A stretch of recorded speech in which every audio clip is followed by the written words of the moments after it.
The research vessel, Stellar Inquirer, approached Earth's orbit with caution.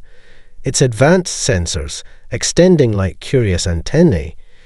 Chief researcher Ixel adjusted her breathing apparatus, the methane mixture bubbling softly as she studied the preliminary data streaming across her console.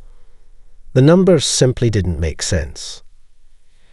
How can carbon-based life even form under these conditions? She muttered, her 4 eyes blinking in asynchronous patterns that betrayed her agitation. The radiation alone should prevent complex cellular development. Behind her, Science Officer Krillix manipulated the 3-dimensional projection of Earth, his crystalline appendages clicking softly against the control surface. The gravity readings are most concerning. Any evolved intelligence should be crushed under such pressure, yet they move with remarkable speed and precision. The ship's observation deck fell silent as new images appeared, humans engaging in what these aliens could only interpret as deliberate self-harm.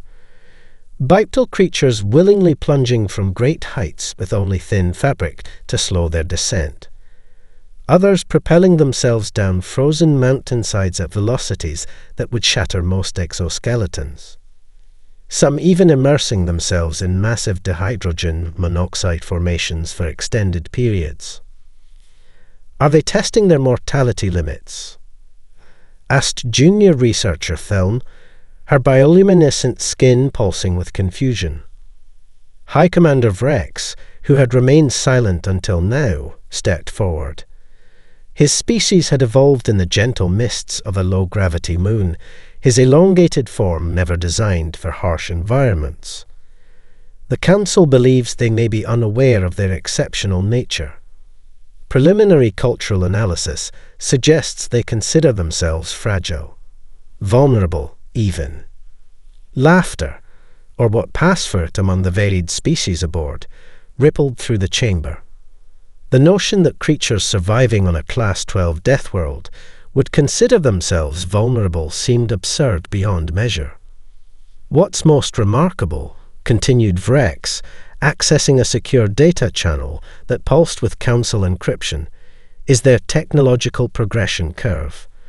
They've advanced from primitive combustion to rudimentary space travel in less than 200 orbital cycles.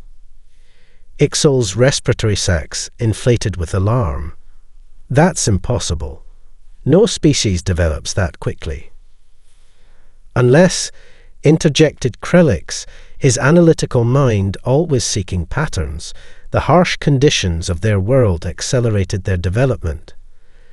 Perhaps constant survival pressure selected for rapid adaptation and problem-solving capacity. The implications settled over the research team like a weighted atmosphere. If humans had evolved not despite Earth's deadly conditions, but because of them, what other assumptions about sentient development might be incorrect? The Council has authorized direct observation, announced Vrex, his voice modulated to project authority despite his growing unease. We will deploy remotely operated drones to gather behavioral data. No contact is authorized under any circumstances. As the team dispersed to prepare the observation protocols, Ixel remained at the viewport, staring down at the swirling blue-white sphere that harbored this impossible species. Something about these humans nagged at her scientific intuition. Their world should have killed them 1,000 times over by evolutionary logic, yet they thrived, expanded, and now looked to the stars. What happens, she whispered to nobody in particular, when beings forged in constant adversity discover they're exceptional by galactic standards? What will they become when they learn the truth? Behind her, Earth continued its deceptively peaceful rotation, a deadly cradle spinning through the void, nurturing what might be the most dangerous species the galaxy had ever encountered. Zextara reviewed the drone footage with mounting disbelief. The observation units had captured humans participating in something called a marathon, willingly running excessive distances that would exhaust most sentient species. Others deliberately deprived themselves of oxygen by diving into ocean depths, while some exposed themselves to extreme temperatures in what appeared to be ritualistic purification chambers they called saunas. Their recreational activities alone would qualify as endurance trials on most council worlds, she noted, her translucent skin clouding with concern. Yet they appear to derive pleasure from these stresses. The research vessel's detection systems suddenly pulse with urgent alerts. Lieutenant Mevnar, the security specialist, manipulated the holographic display with his upper appendages. "Impossible," he chittered. "The humans have detected our observation drones. Their technology shouldn't be capable of this." The communication array activated without warning. Mathematical sequences scrolled across the main screen, prime numbers, followed by simple equations, then increasingly complex formulas. A universal language of science. "They're not just aware of us," whispered Science Officer Drell. "They're inviting contact." The transmission shifted to crude visual representations. A human figure, an alien figure, meeting in a neutral location, their orbiting platform. Zex Tara felt the weight of centuries of first contact protocols pressing against her decision matrix. Standard procedure dictated immediate retreat and a minimum 50-cycle quarantine recommendation for any world demonstrating unexpected capabilities. "We came to understand them," she said finally. "Perhaps we can only do that by allowing them to understand us." The decision sent shockwaves through the command chain. 3 crew members requested formal objections be noted in the mission log. 2 others cited religious exemptions that forbade contact with potentially contaminating species. Preparation for the meeting consumed 18 hours. The contact team, Zex Tara, Drell, and xenobiologist Krith, underwent intensive briefings on theoretical human communication patterns. Their environmental suits were reinforced with additional protective layers, sensor packages, and emergency evacuation protocols. The shuttle journey to the human space station seemed excruciatingly slow. Through the viewport, Earth hung suspended against the void, deceptively beautiful for a world that harbored so many lethal conditions. "Remember," Zex Tara instructed as they approached the docking port, "minimal physical interaction. Our models suggest their biology contains elements toxic to 17 known species." The airlock cycled, and for the first time, representatives of the Galactic Council stood face to face with humanity.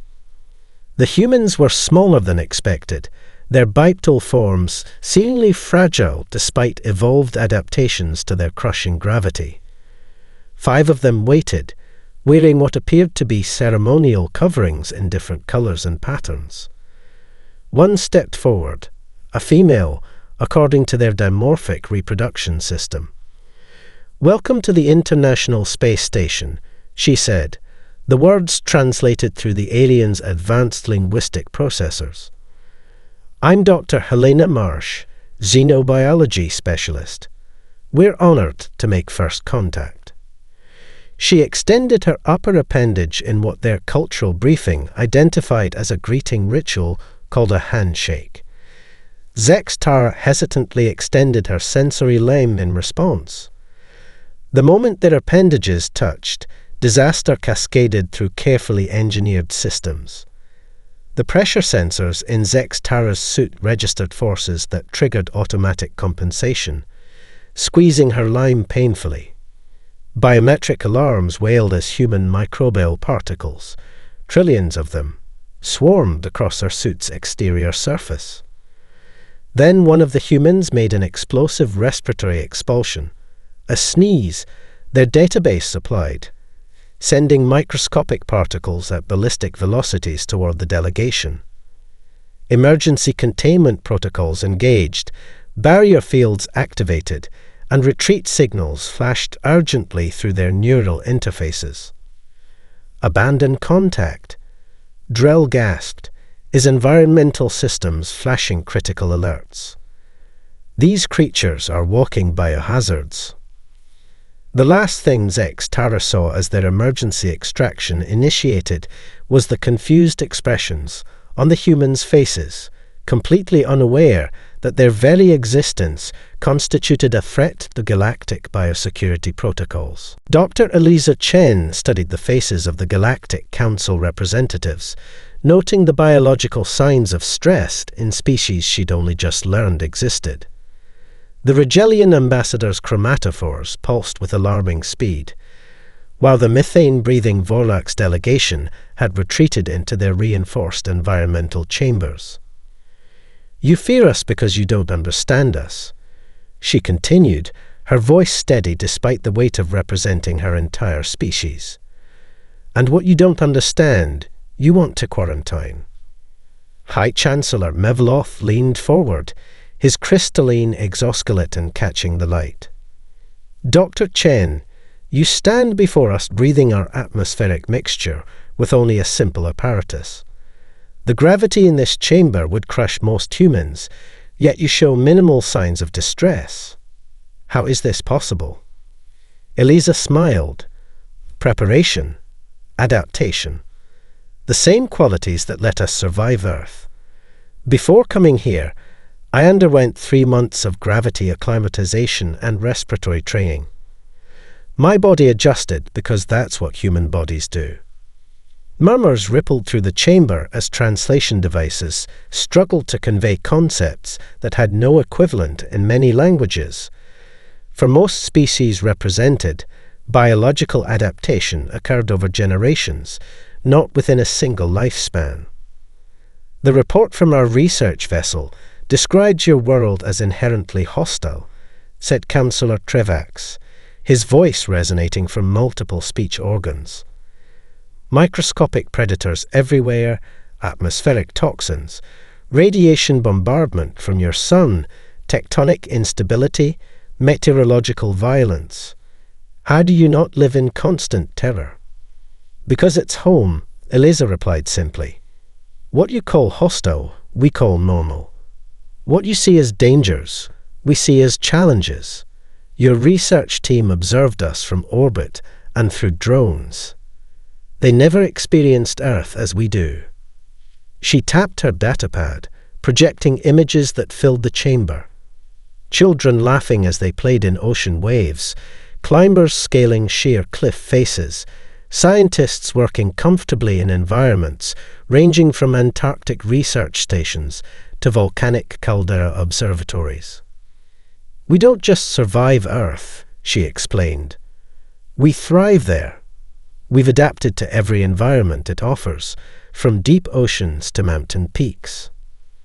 The council chamber fell silent as the implications settled over the assembled representatives.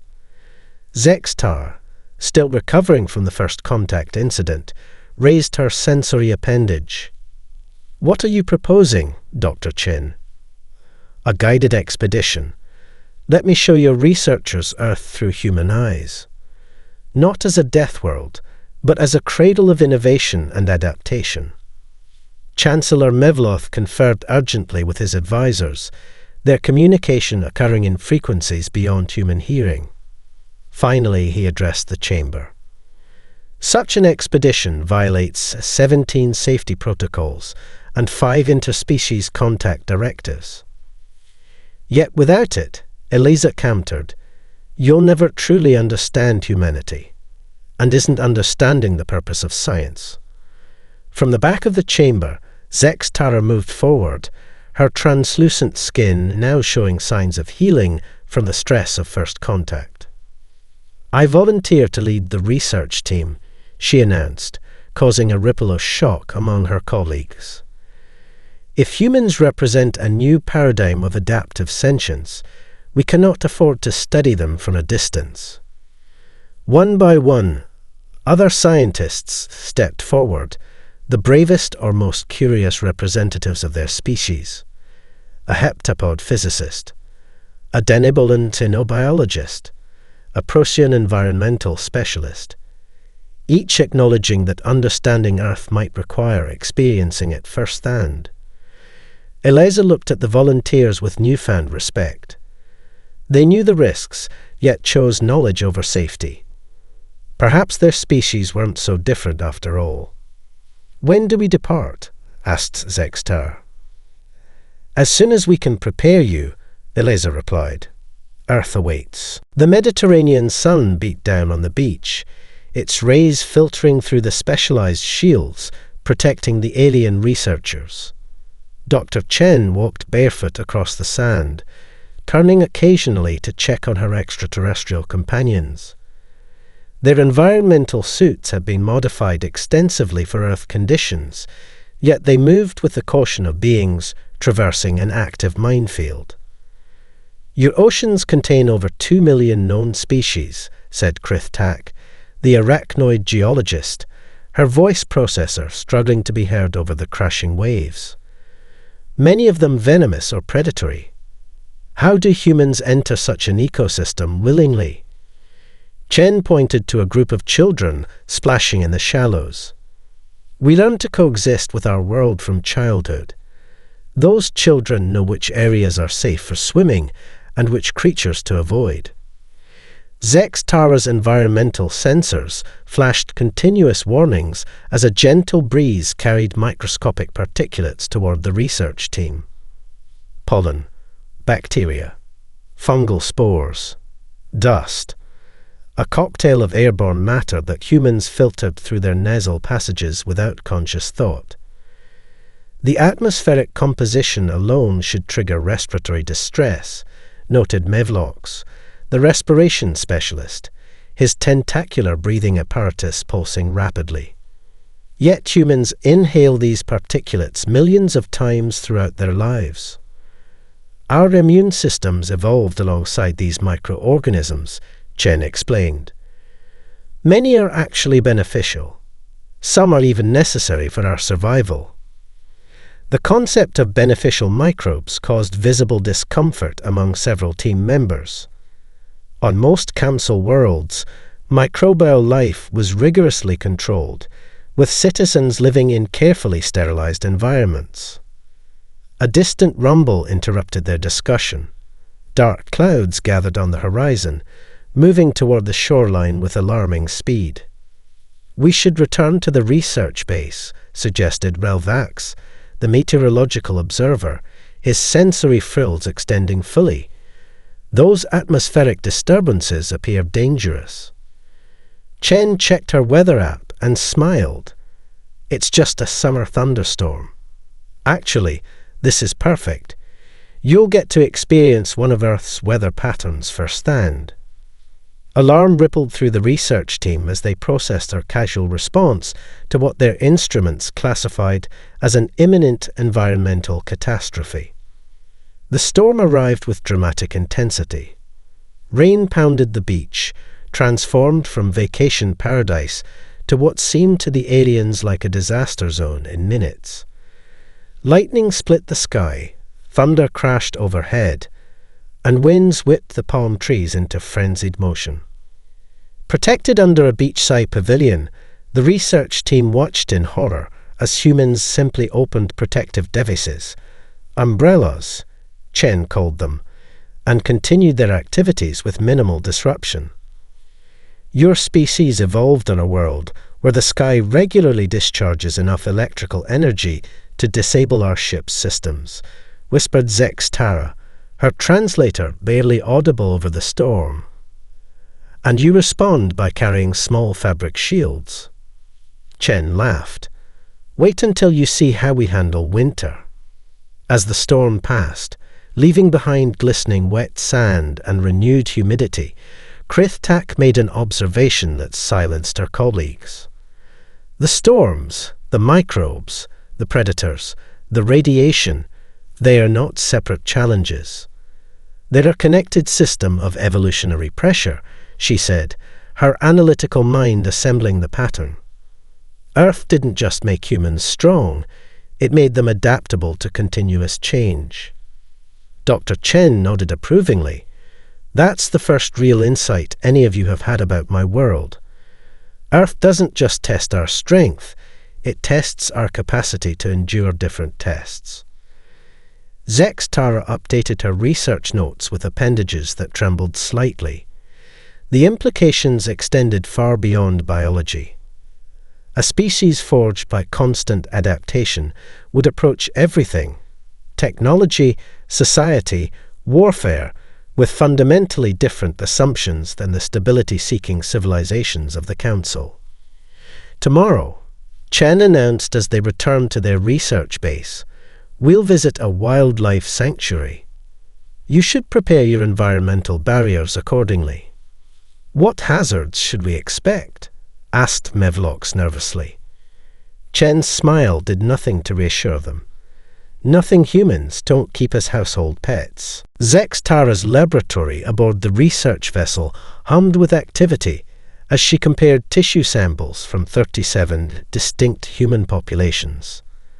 The holographic displays surrounding her workstation showed cellular structures, neural patterns, and genetic markers in vibrant detail. Their base genetic code remains remarkably consistent, she explained to the gathered research team, yet expression varies dramatically based on environmental conditions. She gestured to a sequence comparison between Sherpa Highlanders from the Himalayas and Bajau Sea nomads from Southeast Asia. These humans live in environments that differ by nearly 5,000 meters in elevation. One group adapted to oxygen scarcity through increased hemoglobin production, while the other developed enhanced breath control and enlarged spleens for deep diving. "How long did these adaptations take to evolve?" asked Trelvex, the evolutionary specialist. "That's what's unprecedented," Zex Tara replied, her translucent skin pulsing with excitement. "Some occurred within 3 to 5 generations. Others manifested within a single lifespan." Silence fell across the laboratory as the implications registered. Every xenobiological model in the Council database suggested adaptive changes of this magnitude should require hundreds of generations at minimum. "We've been classifying intelligence incorrectly," continued Zex Tara, bringing up new comparison charts. "The Council measures sentience by problem-solving ability, technological advancement, and social complexity. But we've overlooked adaptability itself as a metric of intelligence." Dr. Chen entered the laboratory, returning from guiding another research team through a desert biome expedition. She listened quietly as Zex Tara continued her analysis. Most Council species evolved in stable environments with specialized adaptations, the alien scientist explained. The Kelthari developed perfect photosynthetic efficiency, but require precise light wavelengths. The Denabians engineered flawless social coordination, but collapse under unexpected variables. We all specialized. She turned to Chen with newfound respect. "Humans generalized. You developed moderate capability across countless environmental scenarios rather than perfecting performance in one." Chen nodded. "On Earth, specialized species often face extinction when conditions change. Generalists survive." "It extends beyond biology," added Krith Tak, reviewing cultural data collected during their expeditions. "Human societies demonstrate remarkable recovery from catastrophic events. Cities destroyed by natural disasters rebuild, often within decades. Populations devastated by disease rebound. Knowledge systems adapt to incorporate new information rather than collapsing when foundational assumptions are challenged. The research team's neural nets struggled to process the paradigm shift. Throughout the galaxy, stability was the foundation of civilization. Change was managed carefully, incrementally, with meticulous planning. Worlds were terraformed to match species needs rather than species adapting to world conditions. Their neuroplasticity is particularly significant, noted Mex Lore, the cognitive specialist. Humans can radically revise belief systems within a single lifetime. They can learn not just new information, but entirely new frameworks for understanding reality. Zex Tara completed her analysis, submitting formal documentation to the Council database. The title of her research would send ripples through the scientific community: Adaptive Intelligence, Earth as Evolutionary Accelerator. "We classified Earth as a Deathworld," she said quietly, "because we assumed no species could thrive under such volatile conditions. We were wrong. Earth isn't a Deathworld. It's an evolutionary crucible, producing beings defined not by what they are, but by what they can become." Dr. Chen smiled at this assessment. "Finally, you're beginning to understand us." Outside the laboratory viewport, Earth rotated serenely, its swirling atmosphere concealing the countless challenges that had forged humanity's unique path to the stars. To alien eyes, it still appeared hostile and unforgiving.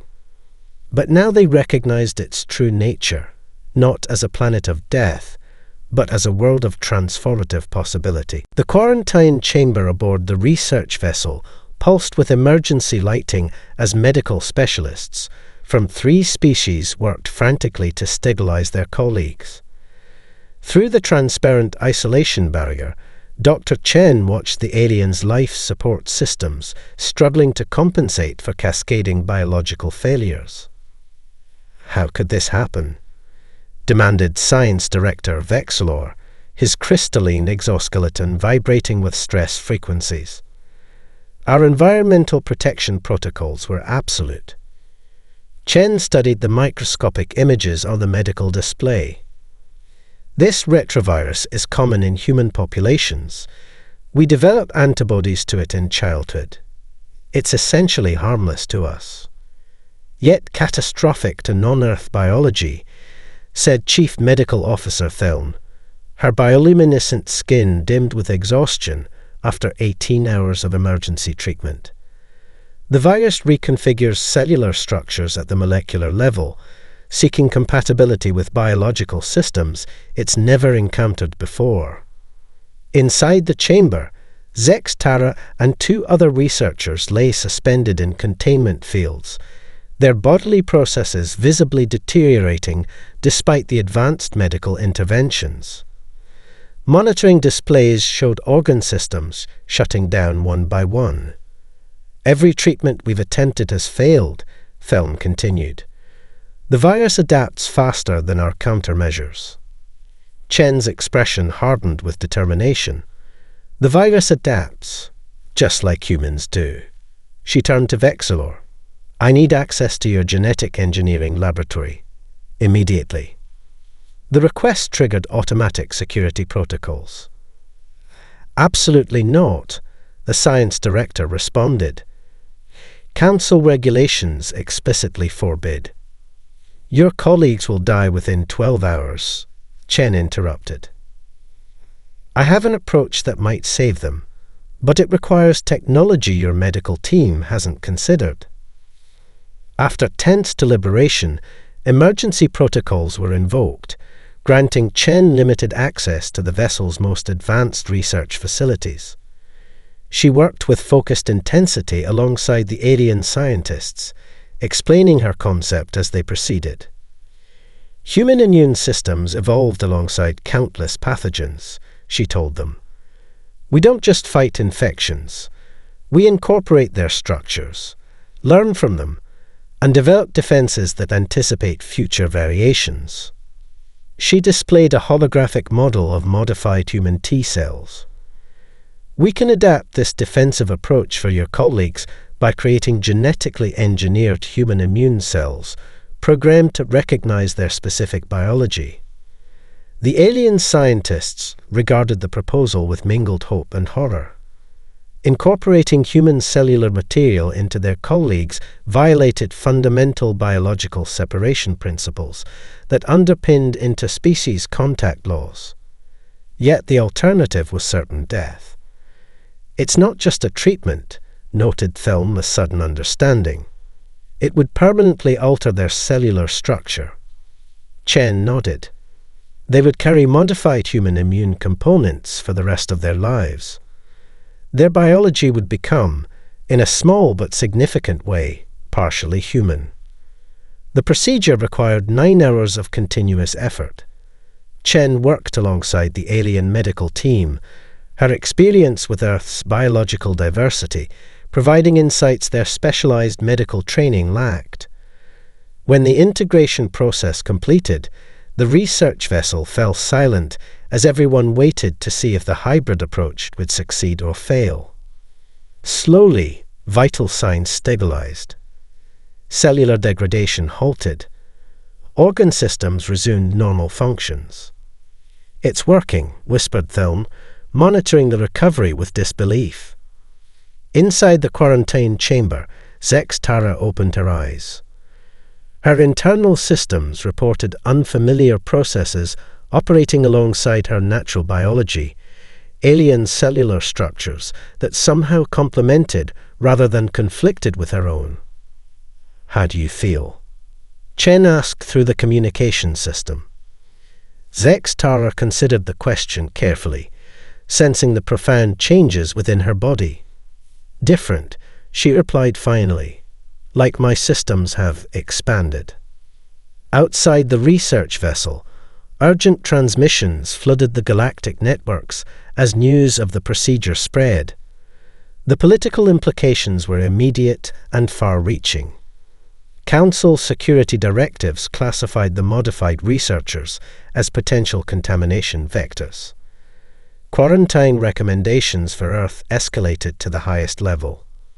Yet, as Zex Tara recovered, she began noting unexpected benefits from her hybrid biology: increased resistance to environmental stressors, accelerated healing, and enhanced sensory processing. The very adaptability that defined humanity had been partially transferred to her own systems.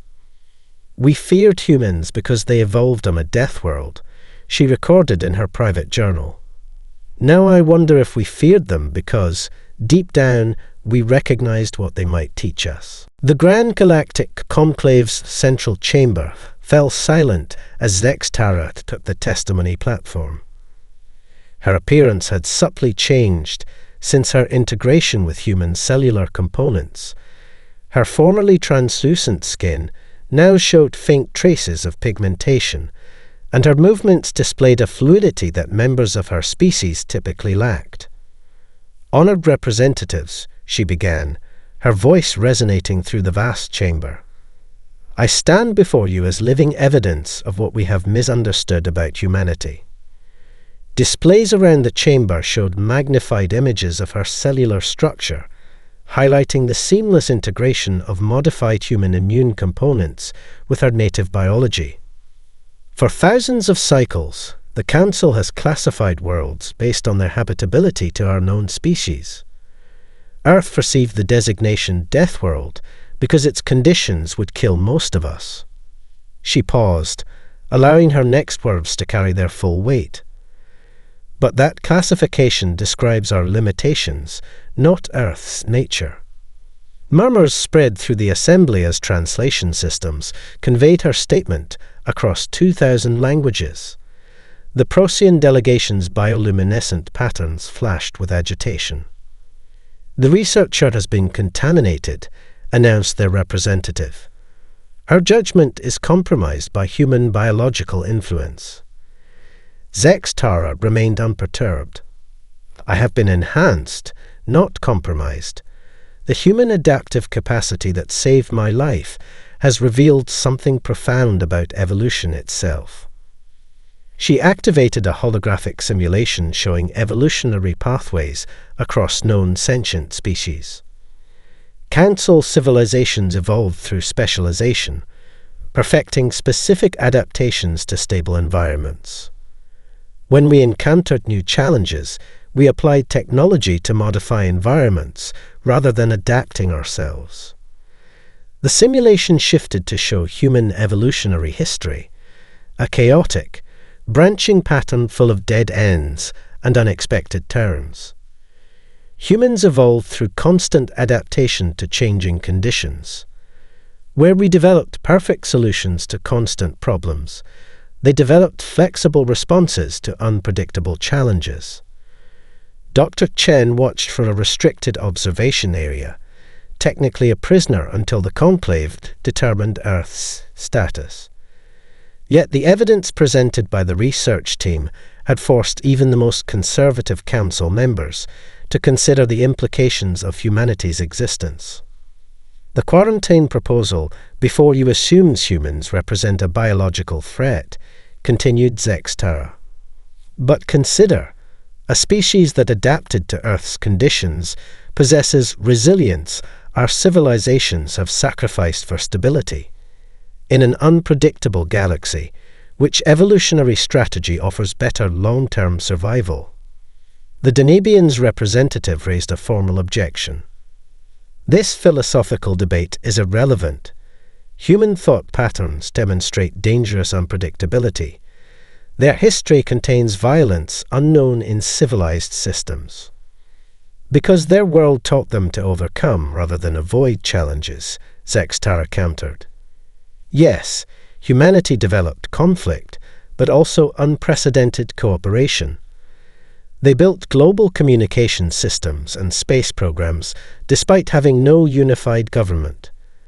They maintained thousands of distinct cultures while sharing scientific knowledge across planetary divisions.